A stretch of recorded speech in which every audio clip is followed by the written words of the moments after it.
بخاری شریف کی حدیث مبارکہ ہے، ایک شخص رسول اللہ صلی اللہ علیہ وسلم کے بارگاہ میں حاضر ہوتے ہیں، ان رجلا سأل النبی صلی اللہ علیہ وسلم ای الاسلام خیر، عرض کرتے ہیں رسول اللہ صلی اللہ علیہ وسلم اسلام میں کون سا کام اچھا ہے، کون سا کام سب سے بہتر ہے، سب سے بہترین ہے؟ نبی کریم صلی اللہ علیہ وسلم نے دو کام ارشاد فرمائے، فرمایا قالا تطعم الطعام، کھانا کھلایا کرو، وتقرأ السلام، اور سلام کیا کرو، علی من عرفت ومن لم تعرف، جسے جانتے ہو اور جسے نہ جانتے ہو۔ تو دو کاموں کی یہاں پہ رہنمائی کی گئی، ایک یہ کہ کھانا کھلایا جائے۔ اب اس میں کوئی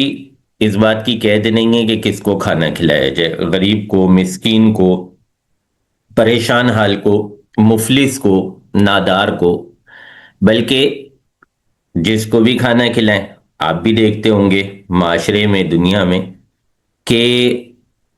بھلے آپ ایک اچھے اسٹیٹس کے شخص ہیں، آپ ایک اچھا رکھ رکھاؤ رکھنے والے ہیں، لیکن آپ اس شخص سے ملنے کو زیادہ پسند کرتے ہیں، یا اس شخص کو زیادہ اچھا سمجھتے ہیں، اس شخص کو زیادہ اہمیت دیتے ہیں کہ جو آپ کے لیے تواضع کرتا ہے، آپ کے لیے اہتمام کرتا ہے، آپ کے لیے کچھ نہ کچھ تیاری کرتا ہے۔ تو یہ ایک نیچرلی معاملہ ہے